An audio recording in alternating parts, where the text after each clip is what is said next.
You're listening to Crimecasters Network.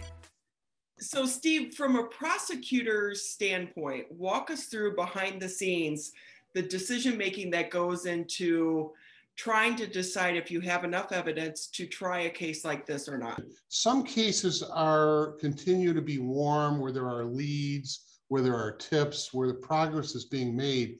And when progress is being made, and it's an older case, meaning more than 6 months, the prosecutor's office will continue working in conjunction with the detective in trying to build the case. Here, the homicide occurred on October 6th of 2006. And beginning in the year 2010, we realized, Ronnie, that this case was not improving like vintage wine over time.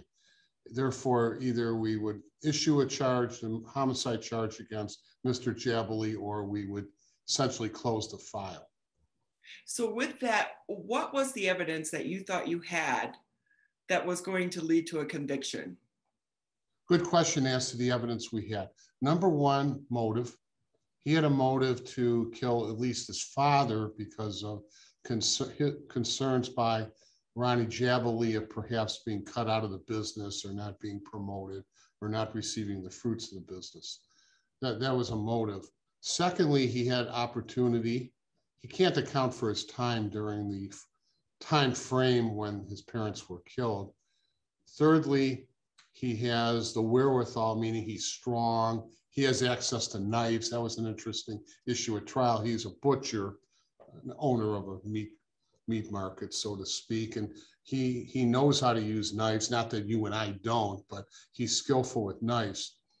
So means, opportunity, and motive were there.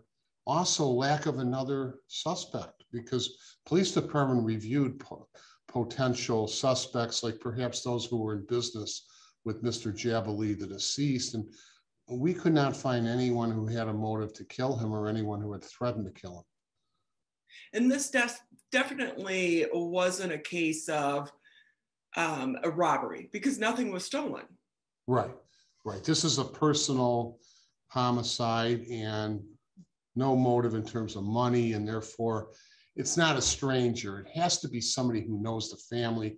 He gained access to the home. There's no forced entry. So it's not a stranger on stranger crime. So there was a lot of talk made about the possible message that the mother left in the blood. How much did that play into this case?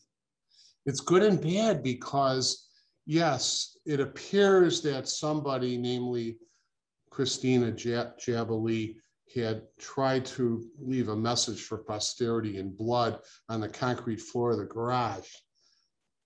Perhaps it's nothing. One doesn't know. And how do you read into it?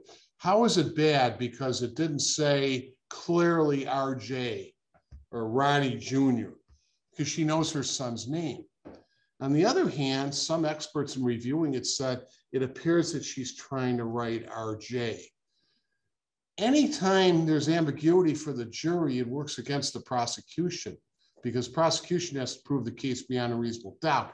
So as the prosecutor assigned to the case, as the trial prosecutor, Ronnie, I didn't devote much energy to that evidence because I knew it was ambiguous, but we presented it and let the jury decide how to use it. Sometimes when we win or lose a case and we talk to the jurors afterward, they'll focus on a matter that nobody thought was important except to them.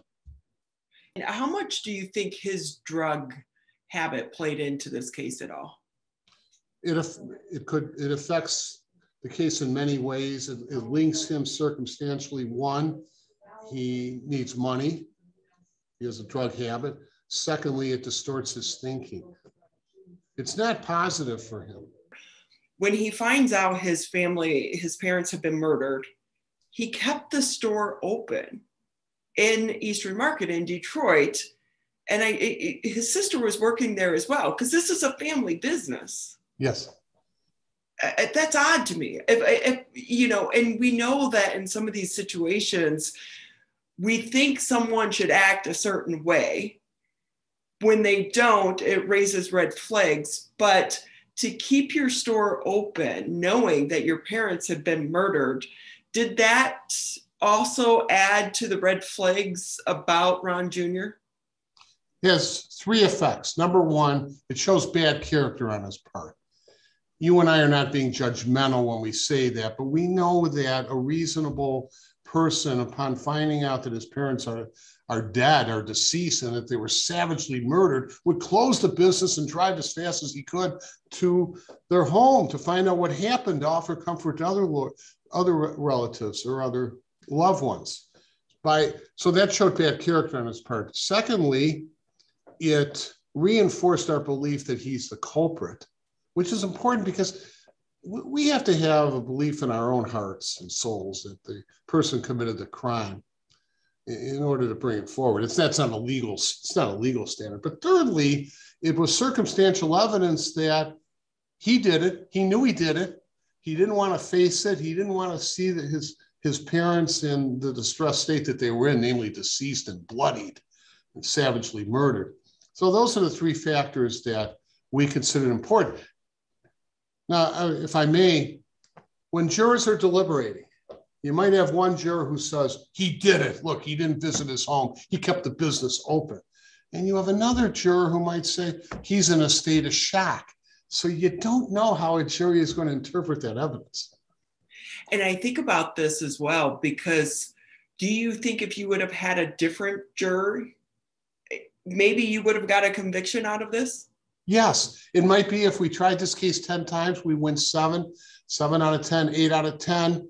Our office was emboldened by recent success in trying cold case homicides.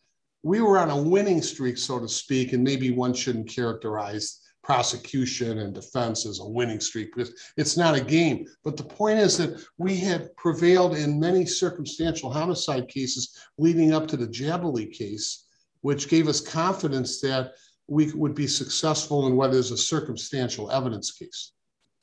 So coming out of that, it's a 7-day trial, and you put your heart and soul in a trial such as this. You know the details inside and out, and it takes a jury, just over an hour? It was about an hour and 15 minutes. So you remember the exact time? Oh, I know this, yes. What's going through your mind as the prosecutor while they're out deliberating? So in a case like this, a quick verdict is usually a not guilty verdict. Why is that? It's not a matter of there are 3 eyewitnesses, they said the guy did it, they were sure, guilty, or the defendant confessed, guilty. In this case, this is just my assessment, in order for a jury to find him guilty, they would need to review evidence perhaps for a half a day or 1 day. So when I received the page, I think it was a text back then in 2010, October 2010. When I received the page or text that the jury had reached a verdict, I knew that it was an acquittal or not guilty verdict because they wouldn't have reached a guilty verdict in less than 2 hours. Now he's just free, right? Yes. The case remains cold. Cannot be tried again. And if he had called a press conference immediately after the case on the courthouse steps and said, I did it and I have a video and here's how I did it, we could not charge him again. Are there certain cases that hang with you years later? This was the most disappointing verdict in my career, 26 years as a prosecuting attorney. And I know the detectives involved in the case were dejected by the outcome because they felt that Ronnie had committed the crime. And the fact, the savagery involved, the barbaric nature of the homicide affected everybody. How do you do this to your parents?